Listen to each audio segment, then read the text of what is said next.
It's supposed to be casual, no? It's wonderful to have you and to talk here today about open innovation. And I thought that I would share with you kind of like the experiences that we have and kind of like the work that we do at the Digital and Sustainable Innovation Lab, formerly known as the Smart City Innovation Lab.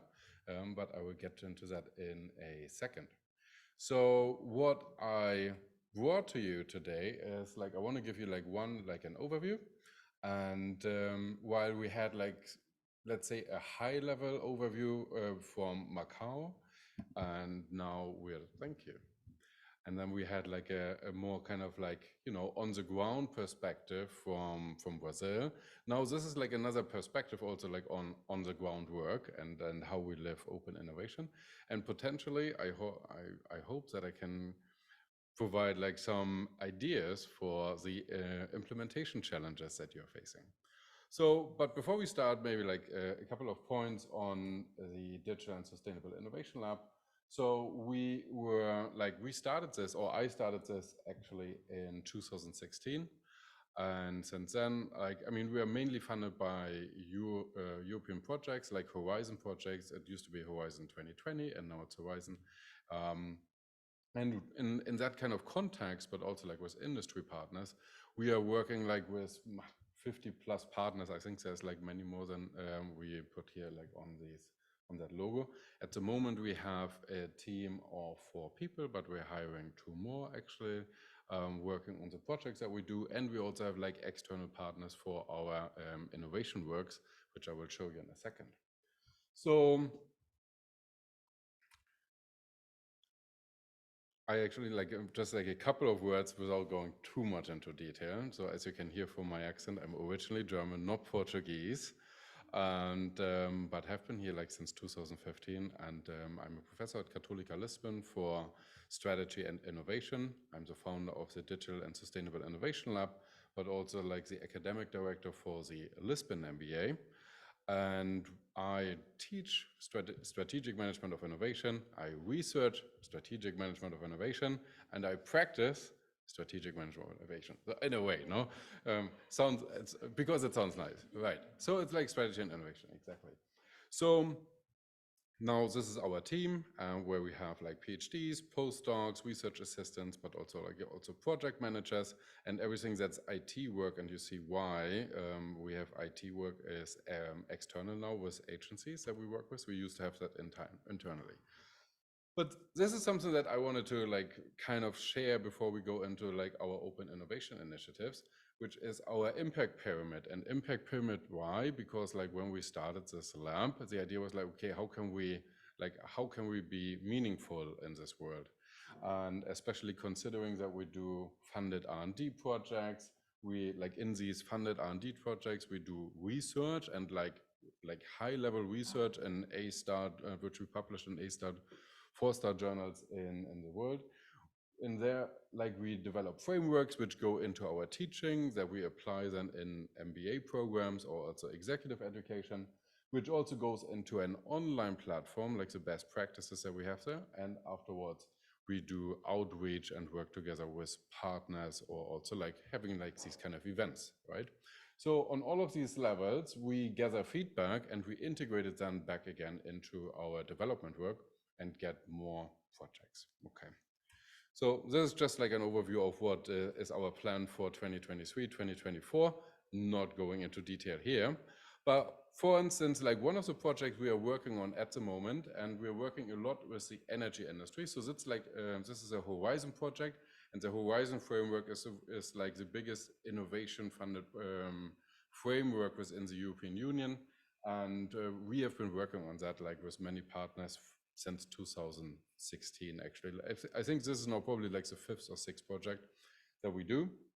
And in this specific case, like one of the new challenges that we face in the energy industry is that we are creating so much data and we don't really know potentially, because it's open data, public data and private data and also mixed data. Questions like how can we build business models on that and who owns what, right? Also like in the context now of the Digital Services Act and the Digital Market Initiative.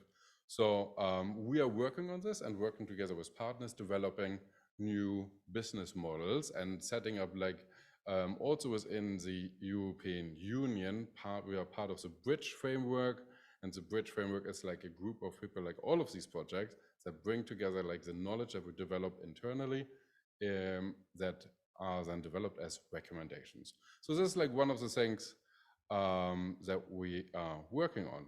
But we're also working on smaller projects. So for instance, one of the smaller projects is DIP for Agri, which is Deep Tech Innovation Program for Agri-Foods. And this is like for entrepreneurs, and a small EIT project in which we support entrepreneurship journeys in the platforms that I will show you in a second. And show them like how to develop and how to work with new technologies and how to build business models with them. So like at the core of our work is always like helping other people to commercialize their novel technologies, right? So in the past, we have also like, oops, now I went too fast. Like we have also worked on projects such as combining mobility and electricity. We have also worked on elderly care projects, and always like our task is to develop these new business models. Now, this is kind of like how we do open innovation with companies. We do open innovation within the European Union, but also like how we do open innovation with students, because we bring them in as well and let them help work on these projects, whether it's now master students or MBA students that work with us on this, right? So, I mean, that is exciting. But what I really came today to talk about to you is like how we use actually open innovation with AI, okay? And so with AI meaning, so before I came to Lisbon, I was actually like a postdoc in St. Gallen, at the University of St. Gallen, and worked together there with a professor, where we found out like, well, how can we better develop business models, no? And since then, we started a journey on developing an online platform, which is called Venturely. And on this platform, we initially started on having like a canvas, right? And like the business model canvas, and we are both musicians. So I play saxophone and he plays cello, and we're both musicians, and we're saying like a business model in a way is like music, you know, like if you have like a composition that works well, then it sounds well and it creates value. Well, but if you create a business model that does not really like work well, then you also don't create economic value, no? So we saw that kind of like parallel, got very excited about it. At some point he dropped out and I continued. Now, Venturely went through many hoops, and like for instance, in 2019, we won the ICT award from Wharton and QS for the best ICT tool, and then came COVID. So we stopped for 2 years to develop this any further. And now we picked it up again last year. And what it is really is like we started off like as a platform to develop business models. But afterwards, it's like, well, only the business model might not be enough. So we need to have like the whole journey, right? So like from the idea to the customer, to the business model, to the strategy, to implementation and pitch. As you can see here, kind of like the journey at the bottom. No? And all of that is then reflected in this platform. And once we created that for students, we thought like, wait a second, it would also be good for me as a professor or for our coaches and for our tutors to be able to give feedback. So actually now it's a two-sided platform where the professor can set up the platform and the student can use it and gets feedback, okay? So now over time that became successful, and also like other companies wanted to use it. So then we had like incubators, like here for instance, Fabricata startup start using it. Also companies like Fidelidade, which is like an insurance company here, and many other universities started using it. So at the moment we have like 5,600 users on the platform. And our latest endeavor started actually at the beginning of the year, where we said like, wait a second, now with OpenAI, with ChatGPT, maybe we can alleviate the pain that Alexandre had. So like what I heard is that there's like so many students, so many different projects. How can you manage all of these as the administrator, but also as a coach? And one of the problems that we often see is like, wait a second, like how can we give proper feedback, right? And timely feedback, because often you have like, let's say 5 coaches within your program, but then like some do it really well, but others don't do it well. or might not be on time. So how can we give feedback? And so we decided to integrate artificial intelligence to do the work for us, right? So until now, we always, like at least at universities, we complain that students use AI and kind of like now we need to think like, how can we grade them? And so, because we think like they are cheating, which is not necessarily the case. But now vice versa, now we developed a tool for the professor to strike back. And that's kind of like what I wanted to show you now in one of the next slides. So just, and I will also show it to you in action. So this is a platform, how we are setting it up. Like until the end of next week, we will launch like a new design. You will still see the old design, but we developed like 3 different features that I will show you also in a second. One is like an AI-driven template builder. So imagine we have like a business model canvas or value proposition canvas, or basically any kind of canvas. You create it yourself, like any professor can create it. You set it up and you provide a prompt in the background. And so this is like a mirror board.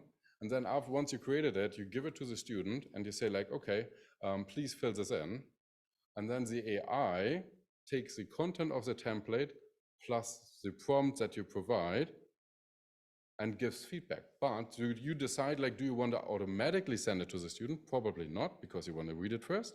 So you first get it, you say like, is it okay? Yes or no, or you add it, or you just send it, right? And you will see that in a second. So it's basically like a feedback cycle, and you can use that for any kind of thing. It's essentially an AI agent that you build yourself, right? Like a very simple one. The second thing that we have been building now, and I also show that one to you, is AI agents, and those they fulfill more complex things. So for instance, one of the things in our projects when we teach, let's say, entrepreneurship, is that students really do not like to do interviews, or go out and do customer interviews, although they are like so important. And so now we we developed this agent which can impersonate basically anyone, and you can do like a first interview where you learn kind of like the first pains and gains, which does not substitute for you to conduct interviews, but it gives you like a first feeling and also like the first questions that you should ask. And then only afterwards you would go out and feel far more comfortable, because you can kind of know like what to expect and what to ask, right?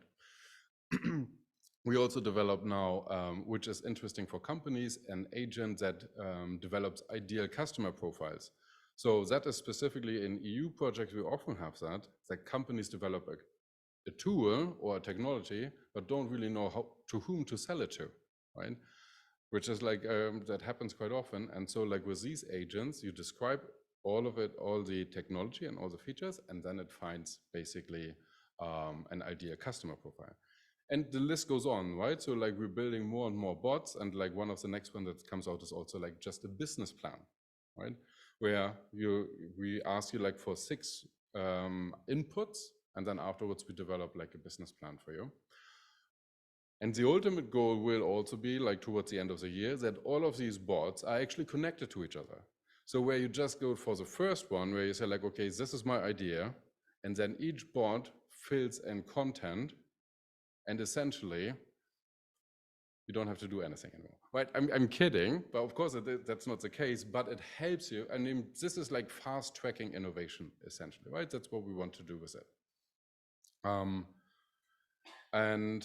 And we're also like launching now like kind of like mini MBAs, and the mini MBAs, they are meant to, that we have like different journeys, innovation journeys, for instance, like using AI for business development or growth hacking or brand engineering. So we have like these kind of like small mini programs that allow then anyone on the platform to learn about it, apply it, and get automatically feedback from an AI coach, right? And it can be, and also like we invite others like experts and curated content to say like, well, you can provide your content here, and then just use it to guide your cohort, your students, and or anyone really. Actually, this is also like very useful, for instance, for consultants, incubators, or innovation managers in general, right? All right, without further ado, let me just go over so you also believe me. I mean, you've seen the magic now using ChatGPT, so you know all of that. But let me show you how this can be used in action, and I hope I can drag this over here. Okay, so we see here, you know what, I'm going to like a little bit at the side, going like this, all right? Okay, so now let me do this. So what you see here is, and what you will notice is I will switch constantly between the student perspective and the, so that's the student, the black one is a student, and the white one is the professor, okay? So this is the professor, and you see here, these are my groups actually. We have here now in total 5,700 people on the platform. In 120 groups, we have like 32 programs and 27 mentors at the moment. And I specifically I have like one demo program in which you can see kind of what we do. So for instance, this is called Venture Stars, okay? And Venture Stars, here you see we have like 2 groups in it, and these are like 2 projects, and they follow a program which you can design yourself, right? So like Alexandre, if you want to set up your own program, what you do is you go here to programs. So here, like you have public programs that you can also use. You can clone it and then adapt it to your possibilities, right? So that, right? So you create your own program, and there's many of these. And once you have like a program created, you create a cohort, right? And so like every year you can just like clone your program again. So you create a cohort, and this cohort is called Venture Stars. And there's like 5 steps. It's a bit small, maybe I can zoom in. Ideation, customer discovery, business model validation, outreach, okay? So, and let's say within ideation, I want a student to develop their value proposition, okay? So for that, I want them to fill in a value proposition canvas. So just like to make life easy, I already opened it here. So we have like different canvases, templates that you can just build yourself. And again, also here we will have private canvases that you create for your own organization. And we will have also public canvases, for instance, for growth hacking, that you can also, like that anyone can access and enter. So here you see the like this one is Venture Stars value proposition canvas, okay? So you describe it, and here's a prompt, right? So you basically say like, okay, you are, and here is a Miro board, sorry. So you see here, like that's the board, and you can upload a picture, you can have like any kind of templates that you want to see, like you can also add this, no? We give like details how you should do this. And here we say like you're a world-class entrepreneur, assess the value proposition canvas and give suggestions to improve. You are in Portugal and part of, let's say, or maybe let's say you are in Macau and part of, no, you're just in Macau, that's it. Okay, and give feedback in Portuguese. No, let's give feedback in English, okay? So that we all, actually you probably could even do Mandarin. Oh no, do you have Cantonese? No. Sorry. So, okay, so let's say this is now the new canvas. We enter the prompt, okay. So now I switch to the student view. So the student is here and has like a project. And by the way, that will all look different next week. You saw kind of the new UI. But essentially we have here, that's like the journey. He knows, okay, there's 9 units he still has to do. He already did like 25% progress on it. And now he opens the value proposition canvas. He goes there. And let's say, what is my product service? I provide drones in Macau, or I want to at least, right? Okay, so I exit. So this is kind of closed, okay. So now I go back, like the teacher now goes to, where are we? This is, okay, so we have, I probably need to refresh so that I see like what was done. So this is like the group project, and basically I see now what the student did. I can open here what was filled in. I hope I opened. I provide drones in Macau, okay. So now, because this is now from an old example, let me just regenerate response. And so basically now we are sending the content of, like, I provide drones and the entire canvas plus the prompt, we are sending it to the AI and generating here's a response. And you can see, like, this is like previously it was in Portuguese, we just as an example. And here now, this is now the feedback. Based on the information provided, here's an assessment of your value proposition canvas and suggestions for improvements. No? Define your customers to be done, define your pains, because basically we didn't fill anything in, right? But also it says like, here, for instance, overall it's important to clearly define the customer jobs, pains, gains, blah, blah, blah. And your drone services in Macau. This will help you better understand. Right?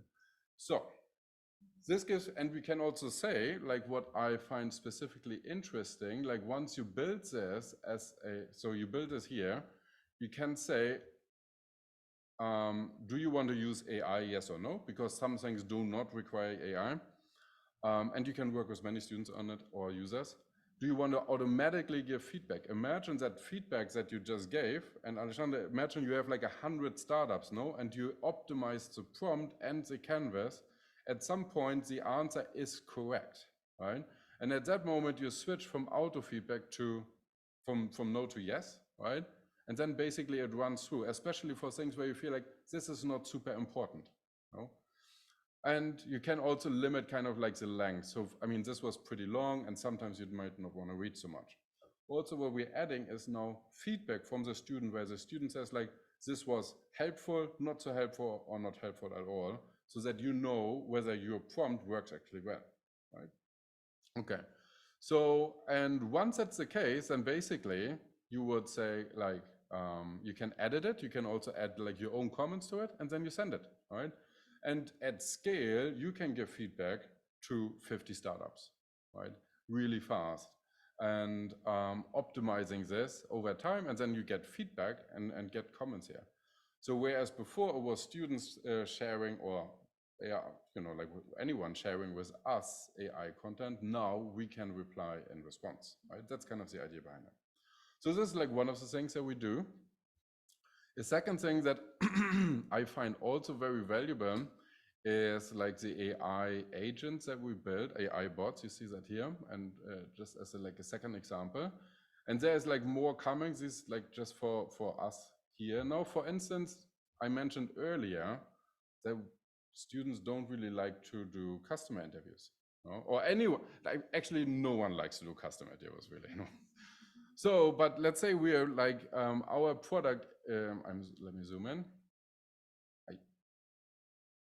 So what are we? So we are providing drones as taxis, let's say, in Macau. No? Is that correct? Because I saw that like on Emil's slides. Okay. So what's the customer job to be done? I live in Macau, and the commute takes very long. Oops. Very long. So now I press go, and in the background what's happening is that we are generating several prompts, which like first is like, okay, create a interview guide based on the mum test, because that works really well. And then afterwards, like, okay, this is that's the product that we're having, so add the mum test to that product. And then afterwards, like, okay, that's the user, now impersonate that specific user and create a custom interview, right? So it's like a loop of prompts which running through, and then you see here like the interview. So hi there, thank you for taking the time to speak with me today. I understand that you live in Macau and that the commute takes a long time. Can you tell me a bit more about your experience with this issue?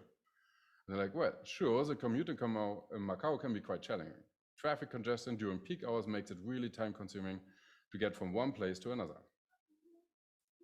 So I can imagine that can be frustrating. What's the hardest part of dealing with this long commute?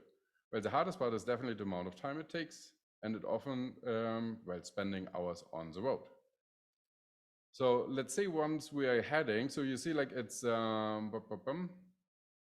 I see. What do you not love about these solutions that you have tried so far, right? What are the solutions? Ah, here, look. Here's tried different trips. I've tried various things to make my commute more efficient. I've experimented with different routes, adjusted my travel times, even tried carpooling with colleagues. However, none of these solutions have been consistently effective in reducing my commute time.